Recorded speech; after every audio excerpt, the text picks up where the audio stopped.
মুহূর্তে আজকেও শুনলাম ডিসির কাছে পুশিং হচ্ছে। পুশিং মানে কি বোঝেন? ভারত থেকে লোককে জোর করে ঢুকে দেওয়া হচ্ছে বাংলাদেশে।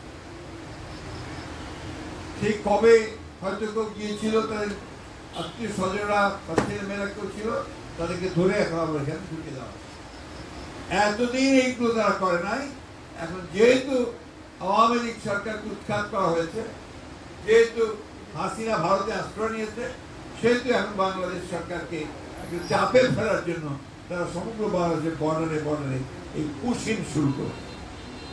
শুধু তাই নয় ভাইয়েরা, আপনারা নিশ্চয়ই জানেন যে আমরা এখন পর্যন্ত আমাদের যে পানির হিস্সা, সেই হিস্সা আমরা পাই। আমাদের বর্ডারে গুলি করে হত্যা করে মানুষকে ভারত। এই যে ভয়াবহ একটা অবস্থা, এই অবস্থা থেকে তো আমরা বের হয়ে আসছি। এখন আমাদের সামনে আমরা আশা করছি আল্লাহর হুকুমে লন্ডনে যে মিটিংটা হয়েছে, এই মিটিংয়ে আপনার প্রধান উপদেষ্টার সঙ্গে আমাদের নেতা জনাব তারেক রহমান সাহেবের যে আলোচনা হয়েছে, সেই আলোচনাতে একটা নির্বাচনের তারিখ আপনার ঠিক হয়েছে, যে সময় তারিখ সময় ঠিক হয়েছে যে ফেব্রুয়ারি মাসে আপনার নির্বাচনটা হবে। নির্বাচনটা হলেই তো সব শেষ হয়ে যাবে না। নির্বাচন হয়ে ভোট দিয়ে গভর্নমেন্ট তৈরি করব, তারপরে সেই গভর্নমেন্ট যেন সঠিক কাজ করে সেটা তো সজাগভাবে আমাদের সতর্ক থাকতে হবে, তাই না?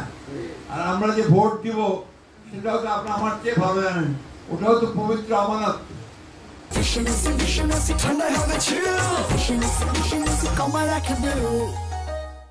আমি এমন লোককেই ভোট দিব যারা সত্যিকার অর্থেই আমাদের মানুষের কল্যাণ করবে, ইসলামের কল্যাণ করতে। আমি একটা কথা আপনাদেরকে মনে করে দিতে চাই, কিন্তু 15 বছর আমি আপনাদের মসজিদ মাদ্রাসাগুলোতে যেতে পারি দুটো কারণে। একটি হচ্ছে যে আমাকে যাওয়ার ব্যাপারে বাধা ছিল, আর দ্বিতীয়ত আপনাদের কল্যাণের কথা চিন্তা করে, মঙ্গলের কথা চিন্তা করে আমি যাই। কারণ আমি যাওয়ার সঙ্গে সঙ্গে সেখানে NSI, DGFI, পুলিশের SB এরা গিয়ে হাজির হতো। ঠিক কিনা বলেন? এখানে মির্জা সাহেব কেমন আসছিল? এরকম সারা বাংলাদেশে এমনকি জঙ্গি সাজানো হয়েছে।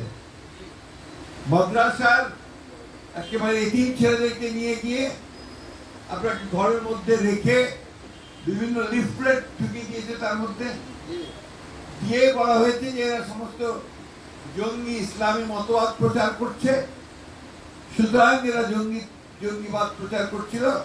সেইখানে শুনলে অবাক হবেন, র্যাবের লোকেরা বন্দুক পিস্তল দিয়ে ঢুকে তাদেরকে হত্যা করে তাদের দেহ বের করে নিয়েছে। আল্লাহ আমাদেরকে একটা সুযোগ করে দিয়েছেন যে এখন তোমরা একটু সিধা রাস্তায় চলার সুযোগ করে নাও, সেই ব্যবস্থা তৈরি করে নাও, সৎ পথে চলার একটা রাস্তা বের করো। এই বাড়ির অধিকাংশ অংশটুকু আমরা বিক্রি করতে ফেলতে হয়ে যাবো, সেটা এই রাজনীতির জন্য। আমরা পারি না, ভিন্ন পথে রোজগারের কথা চিন্তা করতে পারি না। আল্লাহ আমাদেরকে যেটুকু দিয়েছেন সেটাই আমরা এভাবে চলার চেষ্টা করি। আর ওই যেহেতু সৎ পথে চলার চেষ্টা করি, সেই জন্য অন্তত ওইটুকু চেষ্টা করি যতটুকু কাজ করবো যেন সততার সঙ্গে, নিষ্ঠার সঙ্গে আপনাদের জন্য করতে পারি। বক্তব্য